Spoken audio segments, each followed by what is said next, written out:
mempersembahkan serial Sandiwara Radio Borobudur.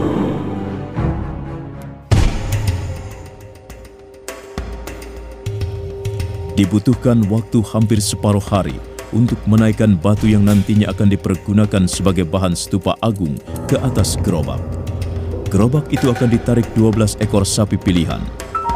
Pangeran Balaputra Dewa mengantarkan sampai tapal batas desa Iwung. Tampak Ki Umbul sibuk mengatur barisan. Maka setelah semuanya siap, Gunadarma memberikan isyarat. Dan Ki Umbul berlari-lari kecil, kemudian naik ke atas gerobak. Ayo jalan! Semuanya jalan! Kita berangkat, ayo jalan! Ayo jalan, ayo ya! Ayo terus, jalan terus! Ayo jalan, ya! Langit perlahan-lahan mulai terang dan cahaya matahari terasa semakin hangat. Risang Janaka duduk terpekur. Wajahnya dan juga rambutnya tampak kusut. Matanya sembab, dan mata itu tak henti-hentinya menatap wajah Ratna Lumbini yang sudah menjadi makhluk tak bernyawa lagi. Lumbini, mengapa akhirnya harus terjadi seperti ini? Aku sama sekali tidak pernah menduga. Peristiwa seperti inilah yang akan kita alami bersama-sama. Pada saat berangkat, meninggalkan rumah, harapan itu masih sangat besar. Tapi sekarang, semuanya musnah. Lumbini, dosaku amat besar padamu. Aku menyesal sekali. Seharusnya aku berusaha menghindarimu, Lumbini. Seharusnya aku berusaha agar kita tidak terlibat permainan yang sangat berbahaya ini. Lumbini, maafkan aku. Aku tidak bisa menunggumu di tempat ini. Dan aku tidak dapat berbuat apa-apa untuk jasadmu. Lumbini, mudah-mudahan Dewata Agung akan selalu membukakan pintu nirwana untuk jiwamu yang selama ini hidup merana. Selamat tinggal, Lumbini. Aku masih harus menyelesaikan tugas-tugasku di dunia ini. Aku masih harus menyelesaikan karma hidupku sendiri. Sekali lagi, maafkan Risang Janaka ini, Lumbini.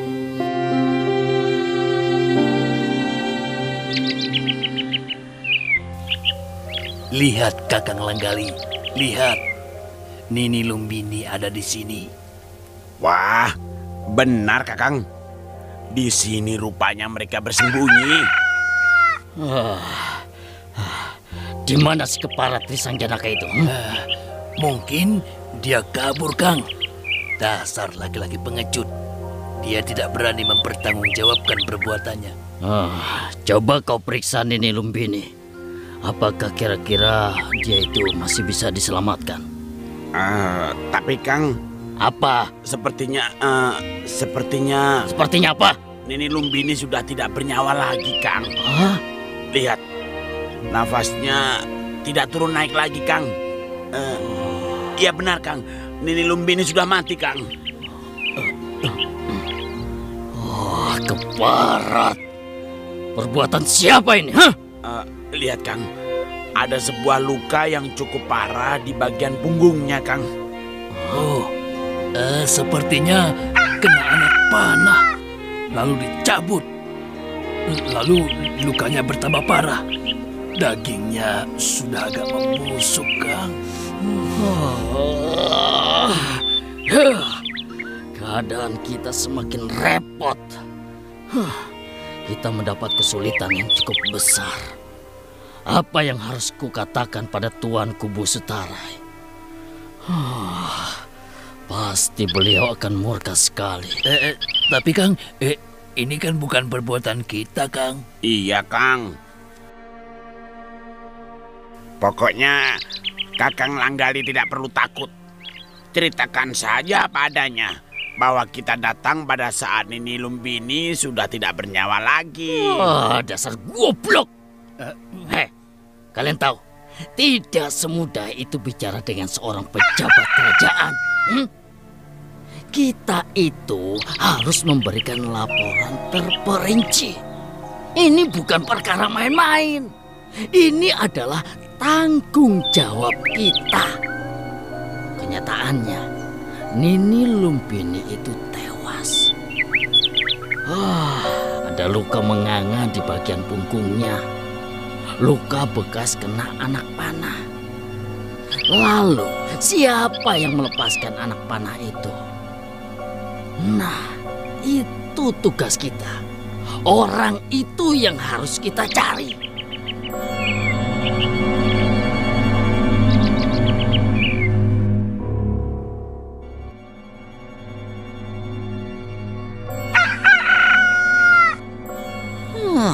Tidak mungkin Risang Janaka yang melakukannya. Pasti ada salah seorang di antara kalian yang berbuat lancang. Nah, orang itu yang harus kita cari. Dan dialah yang harus bertanggung jawab di depan Tuanku Busutarai. Wah, repot juga kalau begini. Lalu siapa yang melepaskan anak panah itu ya? Begini saja, kita bisa menyelidikinya secara diam-diam. Jangan sampai orang itu ketakutan lalu kabur. Kalau sampai dia kabur, kita akan bertambah repot untuk memberikan jawabannya. Kalau Tuanku Busutarai bertanya soal ini, wah, kita nanti bisa kebingungan. Lalu sekarang bagaimana Kakang Langgali? Apa yang harus kita lakukan dengan jenazah Nini Lumbini? Dasar goblok. Kita itu harus membawanya pulang ke Mataram. Dan menyerahkannya pada Tuanku Busutarai. Sudah. Hei, kamu, dan kamu juga. Iya, Kang. Kalian berempat, angkat jenazah Nini Lumbini ini. Naikkan ke atas kuda. Sementara yang lain ikut aku. Kita cari Risang Janaka. Dan kalau ketemu, kita binasakan saja pemuda berandalan itu. Ayo kerjakan. Baik, Kakang. Baik. Pohon-pohon semakin rapat. Suasana hutan menjadi agak gelap karena cahaya matahari tidak bebas menyiram permukaan bumi. Risang Janaka melangkah setengah sempoyongan seperti orang mabuk. Suatu saat dia merambas ribunan belukar. Wajahnya tegang, pakaiannya robek di sana-sini, sedangkan rambutnya acak-acakan seperti orang yang tidak waras lagi. Hai para dewa, Batara Agung yang memerintah langit dan seluruh bumi. Apa salahku? Apa salah Risang Janaka? Mengapa aku harus mengalami hal seperti ini? Siwa Mahakala, mengapa kau timpakan penderitaan ini pada Risang Janaka? Jawab pertanyaanku. Jawab. Bukankah ini pertanyaan yang mudah untuk kau jawab? Hai para dewa yang menggenggam nasib manusia, jangan membisu. Ayo jawab pertanyaanku. Kurang ajar. Ternyata kau tidak berani memberikan jawaban. Bukankah semua ini kau yang harus bertanggung jawab? Mengapa aku harus dilahirkan? Mengapa aku diciptakan? Mengapa aku hadir di muka bumi seorang Risang Janaka? Dan sekarang, mengapa nasibku dibuat begini rupa? Tidak, aku tidak terima. Kau mengaku yang mengatur semuanya. Sekarang, ayo, berikan aku jalan keluarnya. Jangan kau biarkan Risang Janaka, makhluk ciptaanmu, mati secara sia-sia. Risang Janaka masih berdiri merapat pohon. Napasnya terengah. Dia kembali akan berteriak, tapi pada saat itu tampak sebuah bayangan berkelebat. Risang Janaka menjadi geram. Hei, siapa kamu? Tunggu. Hei, jangan lari! Secepat kilat Risang Janaka melompat. Bayangan itu berkelebat dan melintas bagaikan seekor anak kijang, kemudian lenyap di balik pokok-pokok pohon liar. Risang Janaka terus memburu. Dia mengerahkan seluruh kekuatannya. Dia mengerahkan seluruh kemampuannya untuk bisa menangkap si bayangan yang dianggap telah mengganggu dirinya.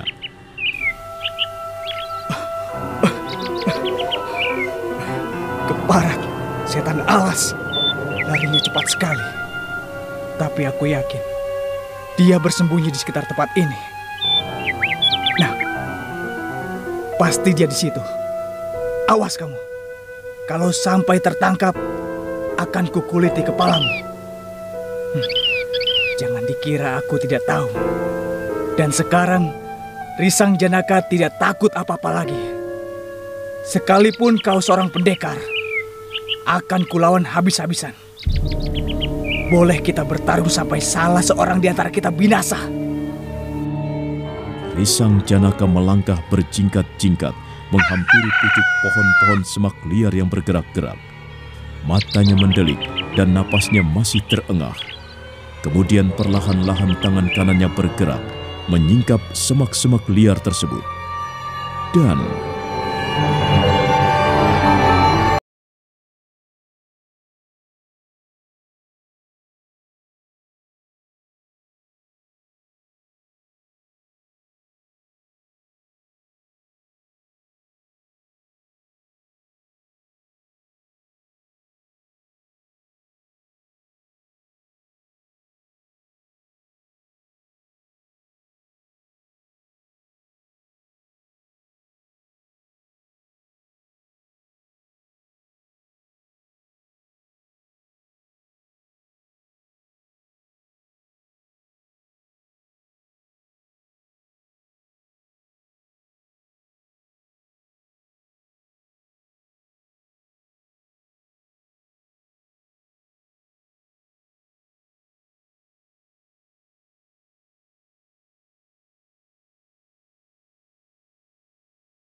sekarang ini, aku sedang menghadapi kesulitan yang cukup besar. Aku harus mempertanggungjawabkan kematian Ratna Lumbini. Ratna Lumbini mati? Iya, punggungnya kena anak panah. Aku sudah berusaha menyelamatkan nyawanya, tapi usahaku sia-sia. Akhirnya dia mati di pangkuanku. Karena itu, Gandu, jangan kau menambah kesusahanku, kesulitanku. Lebih baik kau pulang saja. Maksudku, lebih baik kau pergi. Jangan mengikuti aku lagi. Aku tidak bisa membawamu. Sungguh, kuharap kau bisa mengerti. Tapi Kang, aku tidak akan menambah kesulitanmu. Aku justru ingin membantumu. Boleh ya, Kang? Aku ikut boleh kan? Benar, aku tidak akan mengganggumu. Sumpah. Malah kalau bisa, aku ingin sekali menolongmu. Jangan takut. Aku bisa cari makan sendiri. Kakang Janaka tidak percaya? Percaya. Aku tahu. Walaupun usiamu masih sangat muda, masih anak-anak, tapi kau sudah mampu hidup mandiri. Tapi bukan di situ persoalannya. Persoalan apa lagi, Kang? Sudahlah, diikuti begitu saja tidak mau. Sombong sekali Kakang Janaka. Bukannya sombong. Tapi aku tidak mau melibatkanmu, Gandu. Aku tidak mau menyeret-nyeretmu dalam perkaraku. Soalnya, ini perkara gawat. Salah-salah, kamu bisa mati percuma. Kamu masih terlalu muda untuk mati dengan sia-sia.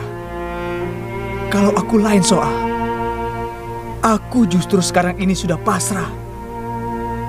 Aku punya dosa besar pada Ratna Lumbini. Akan kutebus dosa-dosaku. Akan kuperbaiki kesalahanku. Kalau perlu, kupertaruhkan nyawaku. Aku juga berani mempertaruhkan nyawaku, Kang. Bocah keras kepala. Kamu terlalu memaksa, Gandu. Sudahlah, pergi saja kamu. Ikut, Kang. Ikut ya. Tidak. Pokoknya aku mau ikut. Awas, kalau kamu nekat, aku akan bertindak kasar padamu. Kalau perlu, kujita kepalamu yang botak itu. Biar saja. Aku mau diapakan? Mau saja, Kang. Yang penting ikut. Kepala batu kamu ya. Kang, ikut, Kang. Jangan. Aku ikut. Risang Janaka melompat dan